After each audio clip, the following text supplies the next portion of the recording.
Oh, it might help if I play the intro video.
Hello, everybody.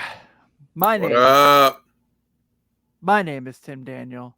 His name is Ben Brown, and welcome to another edition of Late Night Reds here on the Riverfront. We are brought to you, of course, by our friends at SeatGeek. If you are, say, I don't know, looking to get some tickets for September 9th against the St. Louis Cardinals to hang out with us, SeatGeek is your place to go. You can get $20 off your first order by using the code Riverfront.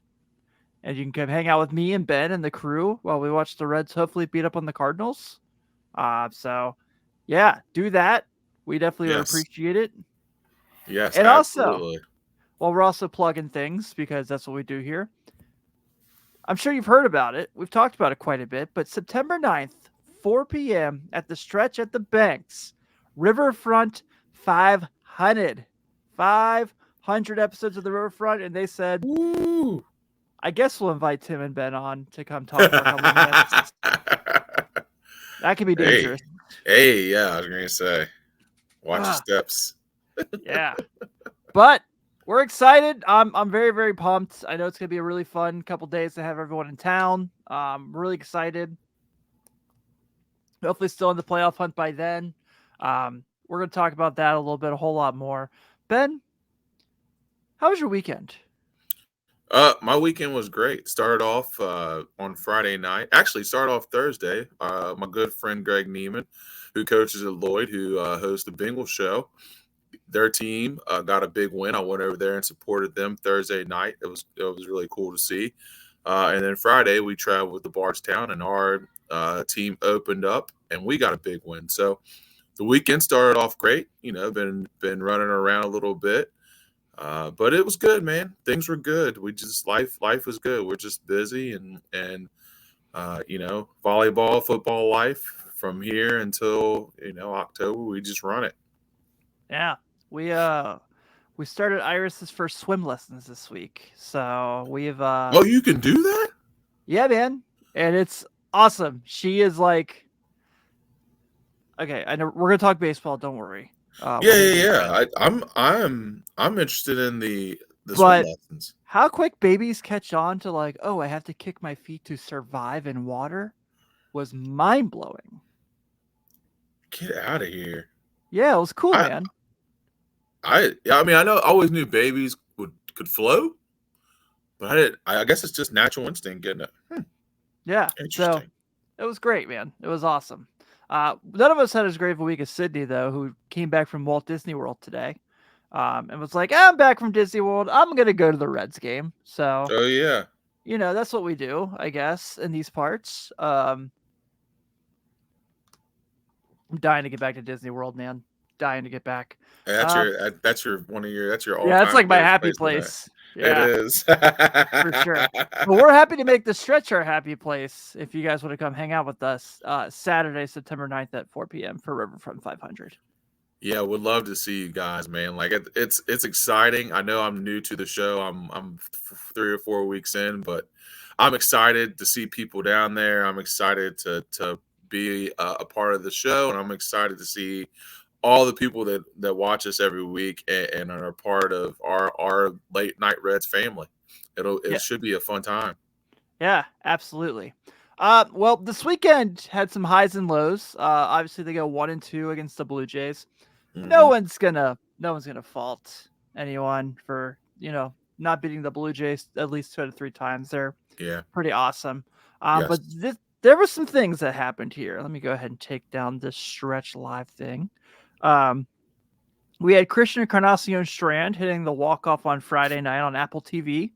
Um, I gotta say, the more I watch the Apple TV broadcast, the more I like it. It's gotten way better than it was the first couple years. Yeah. So that was solid. Then Saturday we have Elly de la Cruz scoring on a triple throwing error, so it wasn't an inside the park home run. But it did give me one of my favorite tweets I've ever made of all time. So I'm very proud of that part where I said that because everyone keeps referencing Elliott for being electric, and so he got on the home on a slide there. So that is now when Elly slides in the home, it is now the electric slide. There it is. So I'll don't worry, at sure point I'll get the sound bit of the boogie woogie woogie on here, and we'll not have listeners anymore after that probably. Then also in the ninth inning, so Noelvi Marte gets called up yesterday. Sounds he's going to be the everyday third baseman. Gets in late from Iowa, so doesn't play in yesterday evening's game. But it was they had him come in, and he leads a double steal to kind of try to make a run at almost taking the series, which was cool, but also Hmm. probably should have been batting instead of Stuart Fairchild with the game on the line. Yeah. Yeah. And I would agree with that. then today, Hunter Greene returns to the mound and Ouch. wasn't very effective. And again, look, 2 months on the IL, and you come back and you pitch against that team. That sucks. Yeah, I was going to say, yeah. That's a tough team to come back Yeah, I against. was going to say, man, honestly, I mean, like, you want him to come back, but I would think strategy wise, like, uh, there has to be some kind of strategy where you're looking at it. And granted, I know you want to get him pitches, but you couldn't put it off like a day or two or push it back. Like the Blue Jays is a heck of a way to come back after you haven't Yeah. pitched in 2 months. Yeah. And look, he looked really good in Louisville. Stuff looked solid on his rehab outing. Nick Lodolo got transferred to AAA Louisville today for his rehab outing. So that's very nice.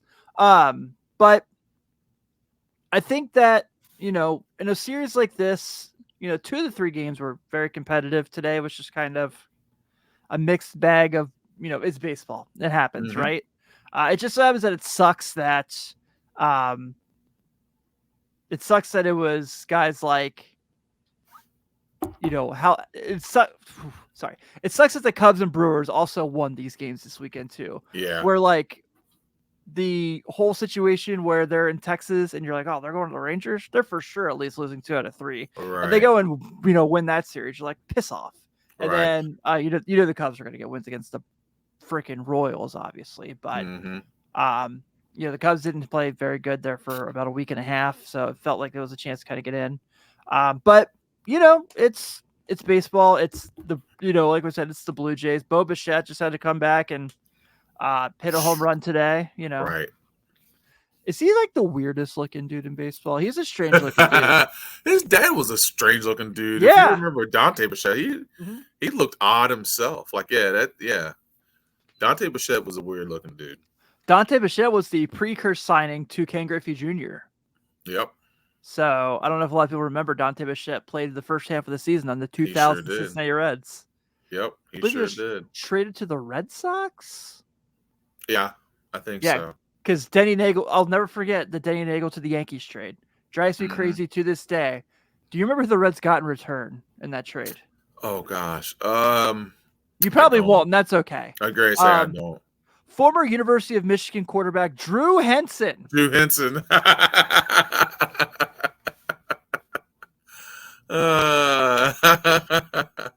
That was a Jim Bowden Oh special. man. Oh man. That was. Who, like, I guess got a couple starts for the Dallas Cowboys. Didn't know He this. did. He did get a couple starts for the Dallas Cowboys. Shout out Immaculate Grid for all this information. Yeah. And Jim Bowden is now an analyst.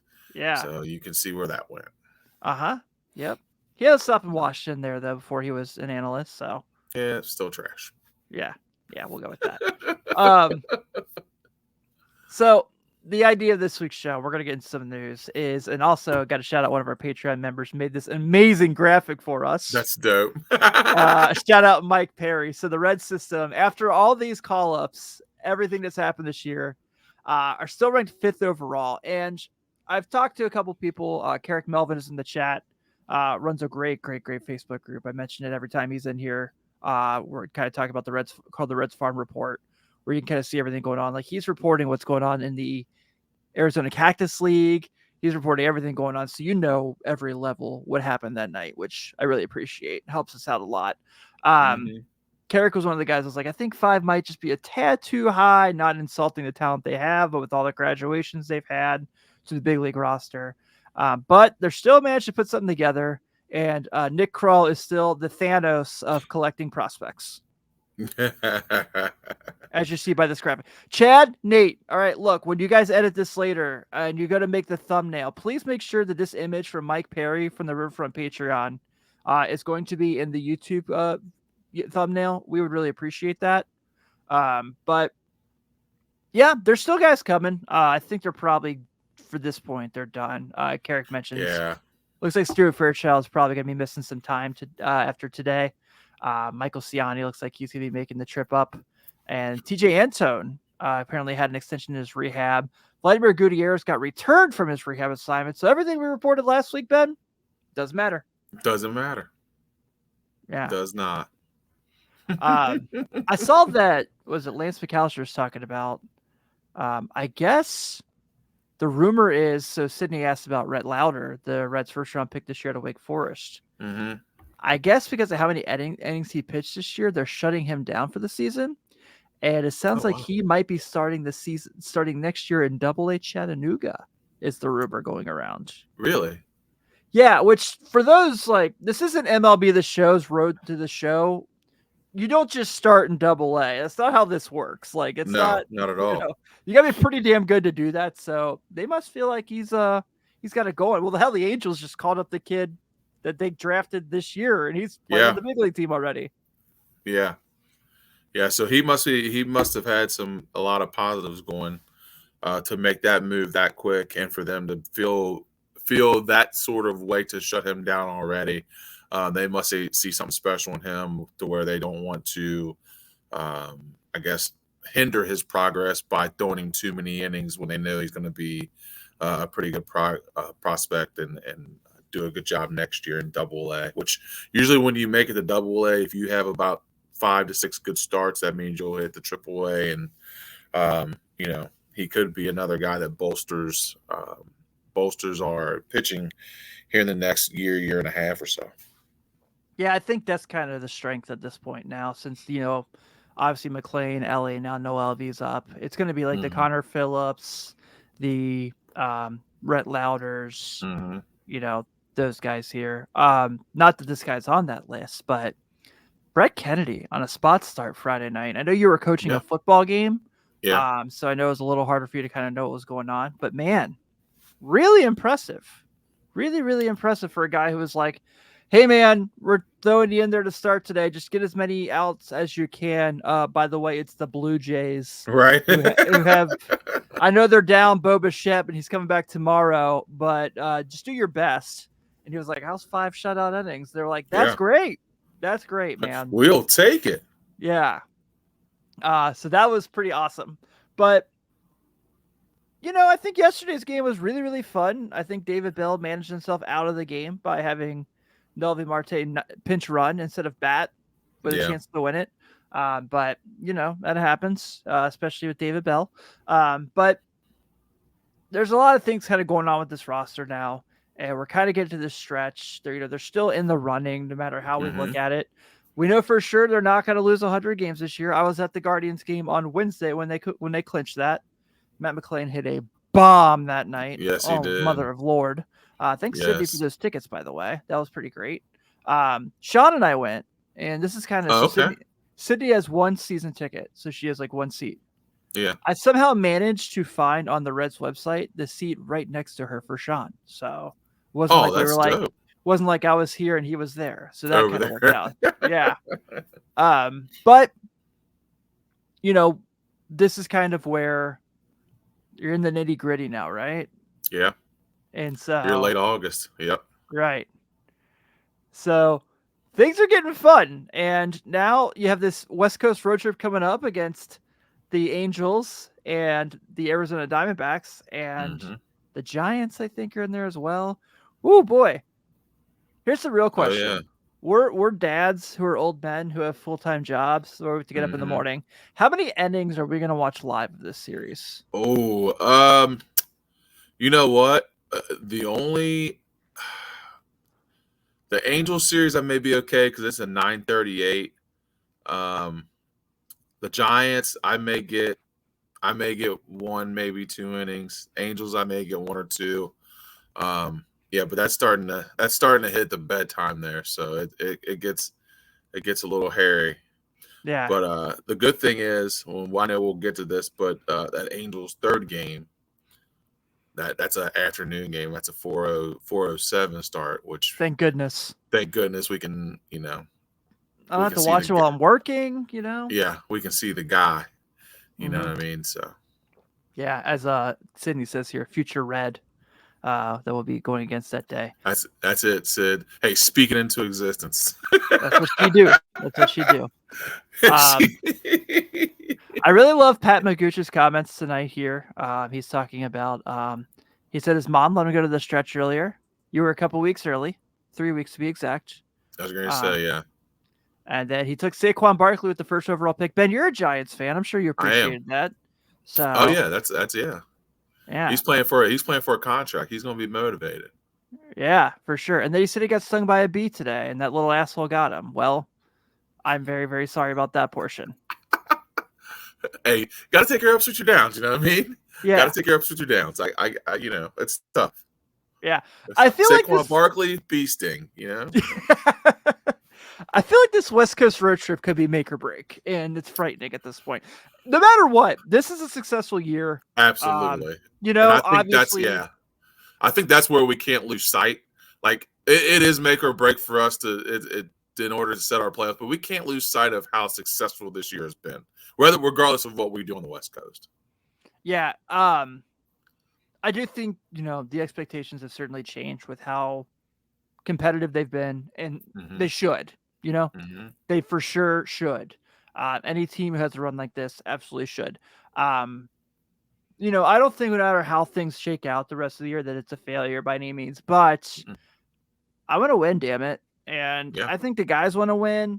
And I think that like anyone, we're not getting into the front office thing, the trade deadline, any of that bullshit. We're not doing that again. No. We're not going That's through that. that's done. Okay. Yeah. We're at the end of August. It's been a month. Yep. That's But done. I will say that I think that I really believe this team thinks they can put something together. Um, we talked about this a little bit last week, but sounds like Jonathan India is progressing towards potentially being back on the roster after his Mm-hmm. last out sitting. Okay, if Noelvi Marte is now in the big league roster and he's your everyday third baseman, that Mm-hmm. means Elly's your everyday shortstop. That means Matt Mm-hmm. McClanahan's your everyday second baseman. First base, you're going between Encarnacion Strand and Joey Votto. Spencer Mm-hmm. Steer's now playing left field basically every day. Thankfully, taking at bats away from Stuart Fairchild, who has not been very, very good. Correct. Where in the hell? Because even the days that one of those guys is not playing first base, they're DHing. DHing, yeah. Like where in the Um, world is Carmen Sandiego? Where in the world does Jonathan India play? right. I was going to say, and unfortunately, it's tough, man, because here's what I think is going to happen, and it's going to be kind of that rotation thing, where you'll have Marte, like when Marte's not playing, um, Elly will go to third, McLean will go to short, and then India will go to. They're going to have to do something. I don't Yeah. know. It's too late to make a move. You can't. I mean, you can't trade him. You can't do whatever with him, and you definitely can't bench him. I mean, I think he's earned the right to play. But it's like you bring up Marte, and now you're out of spaces. I mean, you're out of spaces. So I'm not sure how they do it or the way that they do it, but they're going to have to try to rotate those guys in. But I hate that. I really do, because the one thing about baseball is consistency. When you're on the field, you want to be in a. Now those guys are professionals. I'm not saying that they can't move. Elly's played third a million times. He knows what he's doing.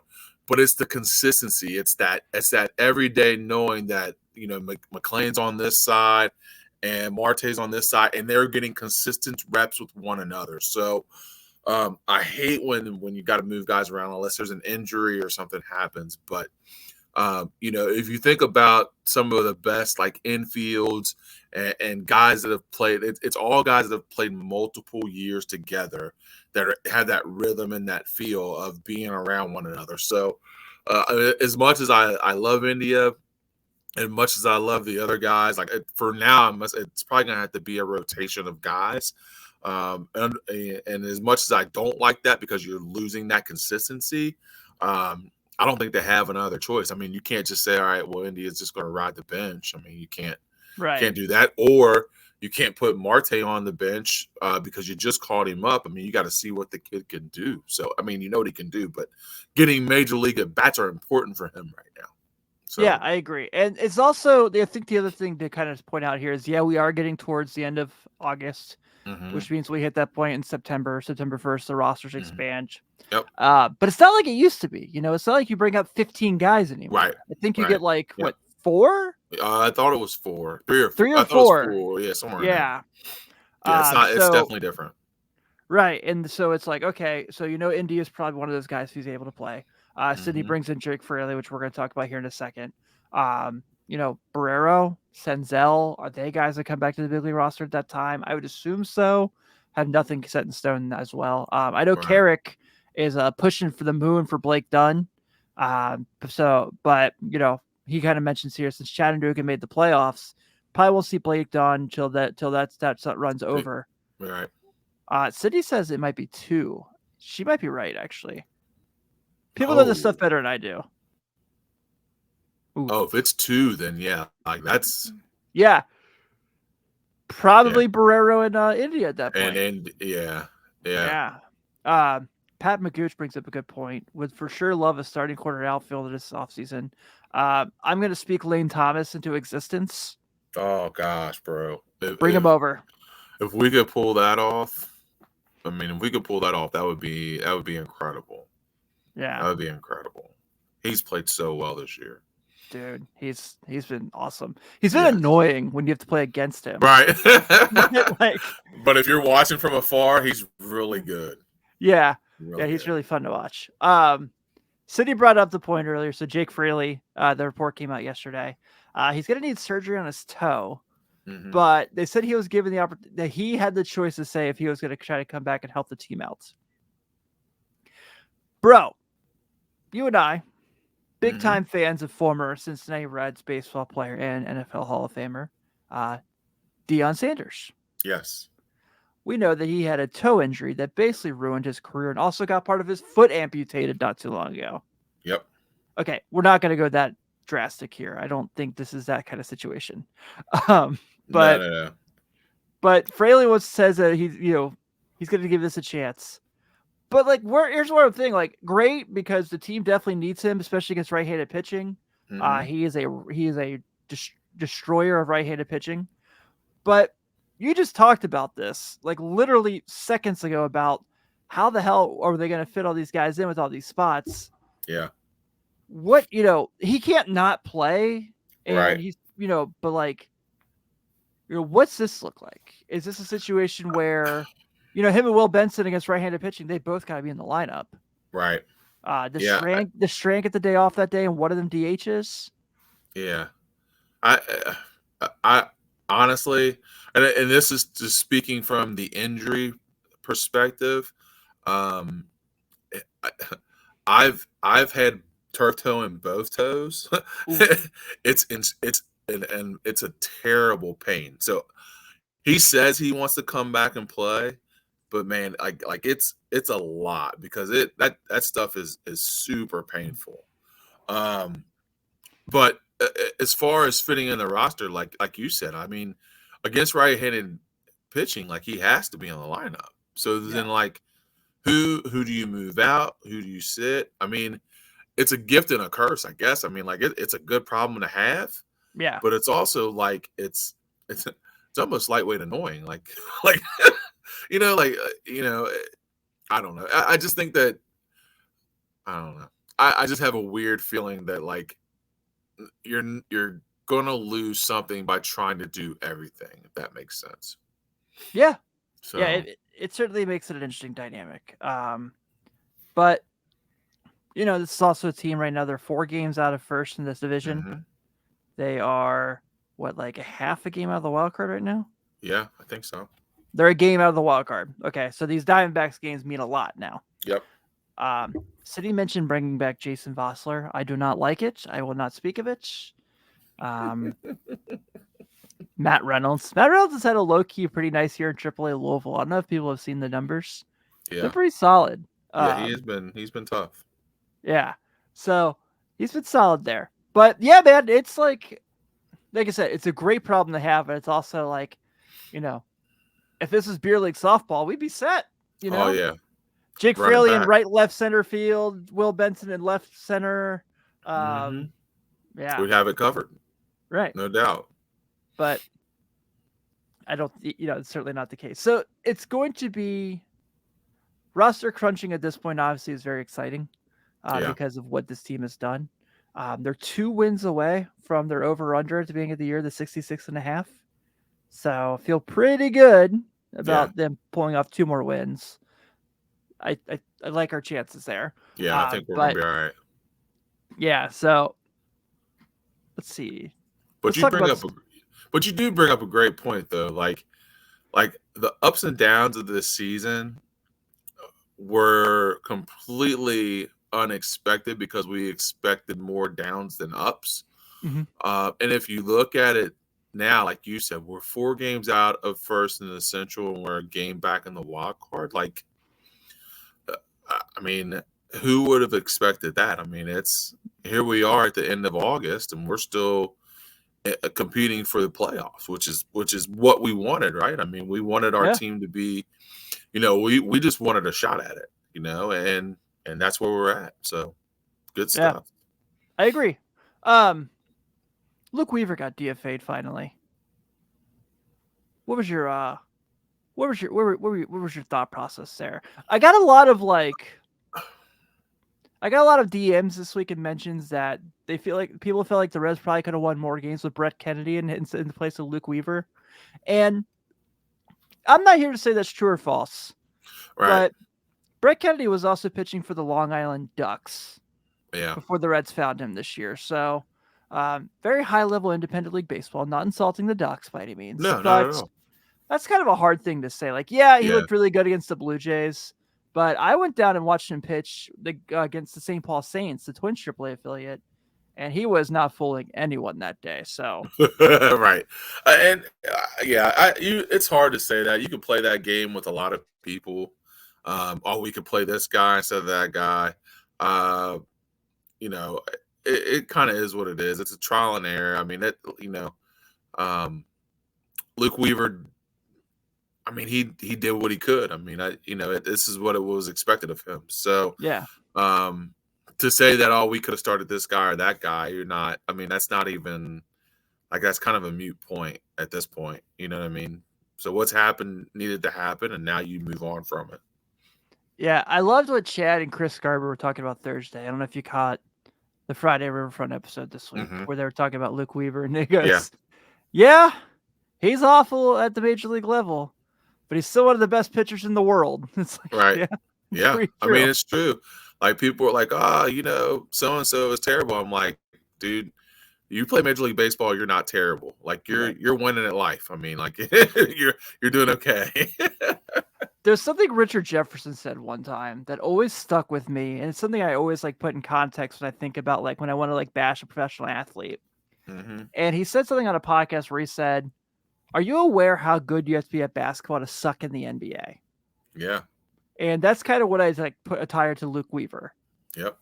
Yeah. So I mean, yeah. I mean, I mean, I think the NBA's only had like 20,000 players or something like that. yeah, This isn't something where you just walk straight out of the YMCA. It's like baseball is the same thing. Like you are very good to even reach the professional level. There's just better professionals. I mean, there's guys that do your job better than you are, but you still doesn't make you like as a whole. It doesn't make you bad. I mean, you're pretty good to make that level. So yeah. just other people.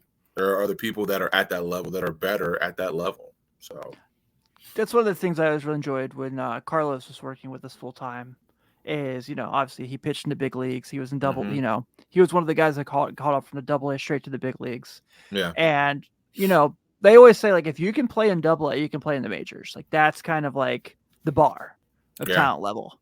And he was a guy who did really really well in Double A. Did really really well to the point where he got called up from Double A with the Padres. And things obviously didn't go his way in the majors, but dude, he made it. And that's kind of what we're talking about here is like, you can be really, really good, a really, really good professional baseball player and still not be very good in Major League Baseball. And it just is what it is. And so it is what it is. Also got to give Luke Weaver props that he knew every time he took that ball, he was like, I'm giving up 6 today.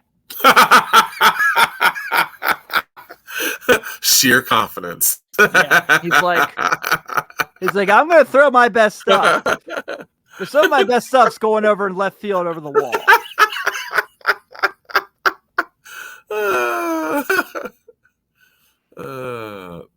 Very true. But very, hey, man, very true. I guess that $2 million kind of helps the pain a little bit. Hey, bro. Hey, absolutely, it does. Yeah. So I kind of moved this around a little bit. I do want to talk real quick about the Angels series. Obviously, as I said, they have a date with the future GOAT this week. Yes. But fun series. Obviously the Angels always get dudes. We're going to see old friend Brandon Drury in this series. Mm-hmm. Good to see old buddy Brandon Drury. I'm sure there's other former Reds. This is the Zach Cozart Bowl. Everyone remembers when Zach Cozart left the Reds after his All-Star season. He signed with the Angels, and yes, he did. Nothing happened after that for the guy. Poor guy. Yep, that was it. Yeah, but grand opening, grand closing. That's right. Mike Moustakas said he brings up a good point. Also playing for the Angels, so good to see him again. After we saw him with the Rockies earlier in the year. I was going to say we've already seen him once this year. Yeah. So tomorrow you got Graham Ashcraft against Lucas Giolito. I love that pitching matchup. I think that's going to be a fun one. Tuesday you got Andrew Abbott versus Reed Detmers. So far I've been very wrong on Detmers. I thought Detmers was going to be this incredible major league pitcher. He might figure it out. Maybe if he gets like a team that wants to win. I don't know. Yeah. And then Wednesday, Brett Kennedy versus Shohei Ohtani. Ben, Wednesday. Mm-hmm. As long as he doesn't get the day off, which I'm sure he won't. We're going to get Joey Votto in the box against Shohei Ohtani. Oh, dude, that's going to be a lot of fun. We're going to get Elly De La Cruz in the box against Shohei Ohtani. Yeah, I'm looking forward to that. That's that's why I said I'm happy that's a 4:07 start because I'll be awake. Mm-hmm. So you can, I mean, that's gonna be a lot of fun. I'm interested to see a lot of our young hitters get a crack at Shohei Ohtani because right now he's the best player in baseball. So it'll be really cool to see McLean, Votto, De La Cruz, like all those guys get a crack at Shohei and see what they can do. So it's he's lights out on the mound. Oh, and also too, I mean, he's not a bad hitter either. So I mean, it's cool to see what he can do as well. Yeah, only 43 home runs right now. Yeah, he's killing it. So, is he gonna have 50 homers and 200 strikeouts this year? That's a good question. I mean, unless they shut him down as far as pitching, I don't know. Yeah, Let me see what he's got going into today. I'm now curious. This is wonderful. So 43 homers. Yes. He's, Wish that he'll get that easy. Yeah, I mean, he's already wrapped up MVP. Yeah. So pitching this year in 22 starts at 130 innings. He currently has, dude, he's got 165 strikeouts. Oh, he does? Yeah, he's. Oh, man. 50 home runs and 200 strikeouts. That's insane. That's insane. Imagine being told that in 2015. Hey, this guy's going to come over here, right? He's going to play both ways. He's going to play with Mike Trout, and he's going to be the better player. And he's also going to strike out 200 people and hit 50 home runs. You'd be like, bro, that's like if Barry Bonds was a pitcher. Like, right. Could you imagine if Barry Bonds pitched and was a left-handed pitcher and had Randy Johnson's abilities? You're like, there you go, Shohei Ohtani. Yeah. Incredible. Sure. Wow. Carrick just asked this. I'm kind of curious. Odds of Bindia being a Red next season, 30%. Are you taking the over or under? I got to take the under. Yeah. I personally, if I have to make a guess here on August 20th at 9:36 p.m., the year of our Lord 2023, I would think that Jonathan India's dad will not have to tape his son's games next year since he watches the Mets live, if you catch my drift. Mm-hmm. Mm-hmm. Yeah, I would have to say that, I'm definitely taking the under. I'm definitely taking the under. Which bums me out. I'll root for him wherever he goes. You know, mm-hmm. I think he's been tremendous here. I got to meet him this year. Incredibly nice dude. Really, really loves the city. You know, I don't fault him for being irritated with how his rehab was handled, like we talked about last week. Yeah. So I think that this is just kind of how things worked out. But man, you know, rookie of the year. Yeah. And did everything he was asked to for the team. Mm-hmm. So I'm kind of excited. Yeah, I'll always be an India fan. Me too. You know what I mean? Like I don't take anything negative from this. I mean, it's just, it's just kind of a run of, it's just a run of young players, and he's not old, but you just got so many infielders. Somebody's the odd man out, and it just happens to be him. But I think he'll go somewhere and have a lot of success, and hopefully he does. I mean, as long as it's not against the Reds, I mean, I'm always going to root for the guy. That's what I said. Like Nick Senzel's going to be playing for the Cardinals next year. He's going to hit 275, 24 home runs, 30 stolen bases, and we're going to be like all pissed. Yeah. Yep. We will be. Mm-hmm. Yeah. That's probably really far-fetched of me to put those numbers up particularly, but I want the guy to do well. Yeah, absolutely. All right. So this has come up quite a bit, particularly in the last week. So I want to kind of touch on this with you. Maybe we can make this like the big topic to wrap up tonight. Yeah. But President Chad this week put an article in Cincinnati Magazine talking about Joey and saying that he thinks the Reds should, in fact, bring him back next year. Yeah. And I wanted to kind of talk about this because Mark Sheldon had a really good piece this week about how he's found ways to be effective. You look at the batting average and you're like, 201. First off, I give no shits about anyone's batting average. So do not ever bring that up to me. Like batting averages kind of became like obsolete, hasn't it? Like it's the mid-range jumper of baseball. Yeah, I was going to say yeah. I was going to say it's a the batting average is kind of it's one of those stats that nobody even pays attention to anymore. Yeah. So this is after today's game, the first two stats. Everything other than that I got from the Mark Sheldon article that was written before the game. But this is Joey's numbers right now. 470 slugging, 777 OPS. To put in context, he's 27 points better than the average big league hitter. That's what the OPS means. Here's his slugging against fastballs right now. Again, this is coming into the game. 765. So look, 735 against four-seamers, 765 against sinkers, 867 against cutters, and 739 against pitches 95 miles plus. So the question now is obviously been going to this year, Should they or should they not bring him back? And obviously, the easiest thing to say here is, yeah, I say bring him back, and if you can work something out, we're not paying him 25 mil for being to be 41 next year, sure. But also, I don't know if he's going to be one that goes for that. I'm sure he wants to be back. Carrick says here that he's a big Votto fan. He thinks he's earned every penny, but he should not be back next season. Too many infield options. Respectfully, I disagree. Mm-hmm. I think this team responds to him. And I think the example he sets for them, I think that he's a guy that can still help this team win. I don't know if I want to. I mean, I'm not saying he should be the first everyday first baseman. I think Strand has been a really, really good defensive first baseman. But and obviously selfishly as a fan, I want to see him finish his career here. Yeah. But obviously depending on the price. But I want to see him back. I want to see him end his career here. I want to see him break the franchise home run record if he has a possibility next year. But I just want to figure out a way to I don't know. The jersey's obviously going to be hung up. He's going to Cooperstown. Yeah. So I think he's earned that right.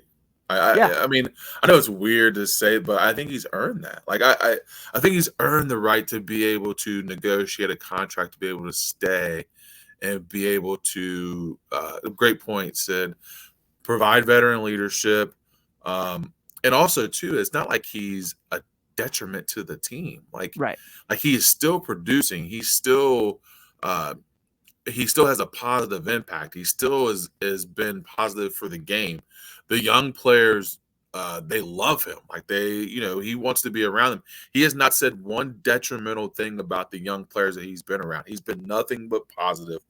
I think he's earned the right. If he wants to play here and be here, he's earned the right to do so. Whether that be DH, whether that be first base. Now, like you said, I don't think he's going to be your everyday first baseman. I don't think he would expect to be the everyday first baseman. I think that he understands that he will have a different role, and I think he's okay with that role. I think his biggest thing is that he knows that this team has the ability to be a championship caliber team with maybe 3 moves, maybe 3. You get a 2 starters and 2 middle relief guys that can help your bullpen. Your lineup is set. Your infield is set. Pretty much. I mean, like I said, maybe a corner outfielder, but your outfielders are pretty much set. Like you've got guys there that you can win baseball games with. You're winning with them now, and the rookies. I mean, they haven't even been through the grind of a true chase for a championship season. This season kind of came by happenstance because they're just young guys that don't know any better. They're just playing baseball to have fun. To go through a full offseason of we are going to be championship caliber. I think he's earned that right to be around that, and I think that he would be nothing but beneficial to be in that locker room with those guys every day, and he gets a full season. I mean, I think that that's truly beneficial for him, and I think he's earned that. I'm with you. Look, I understand that there's how you're going to play this guy, this guy, this guy, this guy. I get it. I totally get it. But he's got 355 now, so he's 34 away from the franchise record. Obviously, I want to see that. I'm not gonna act like I'm not being selfish here. I definitely am. But Sydney brings up the point. Veteran leadership is going to be a big part. There's the DH obviously here now. That's the situation we have there as well. Spencer Steer showing the ability to play left field. Has been in left field in the lineup. I don't know. It's had mixed reviews. But I think that this is a situation where, if you lose Joey Votto, let's just say they can't work something out. They lose, they pay the $7 million to buy him out, whatever. May happen. Business happens. Who's the guy they look to? Does they, you know what I mean? Is it Tyler Stevenson? No. Right. Well, that's the thing. I mean, that lineup still needs a veteran in it. They still need a veteran in it. Like you said, it's not Tyler Stevenson.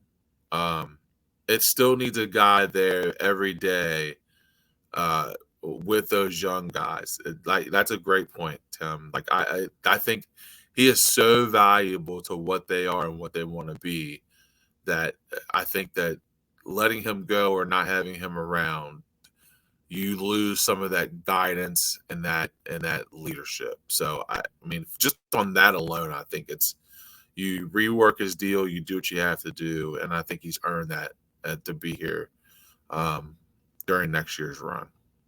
Yeah, I agree. Yeah, see, Carrick is all up in arms. I don't know. I don't care. Really, I don't. I'm so sick of well, these prospects gotta get their at bats. It's a fucking business for them too. Mm-hmm. We can't just play as the business card for it's Joey. Devin Mesoraco played behind Ryan Hannigan. We all knew he was a better hitter. Yep. It happens. Ryan Hannigan was better for the veteran leadership for the rotation at the time. Mm-hmm. I love Devin, but that's just kind of what it is here. I agree. Yeah. But with that being said, we're going to go ahead and wrap this week's episode up of Late Night Reds, brought to you by the Riverfront. So thank you all for hanging out. We definitely appreciate it. Come hang out with us at the Stretch, September 9th at 4 p.m. Yes, we'll please. Be there. Yeah, it's going to be a lot of fun. Us. Go to SeatGeek, use the code Riverfront to get $20 off and hang out with us at the game that day. I'm all for that as well. Absolutely. Ben, always a pleasure. Absolutely. Hopefully we get to Ohtani on Wednesday. I'd be okay with a Joey Votto homer off of him. Oh, that'd be sweet. Yeah. That'd be sweet. But, all right, dudes. Everyone have a good one. We'll see you next week. Oh, yeah. By the way, check out the Riverfront Bengals show this week as they preview the preseason game against Commanders for week 3. And also the Riverfront on Friday, recapping the Angels series, getting you ready for the Diamondbacks. Pat, always a pleasure. Carrick, Sydney, everybody for hanging out. We always appreciate your time. Take it easy, everybody.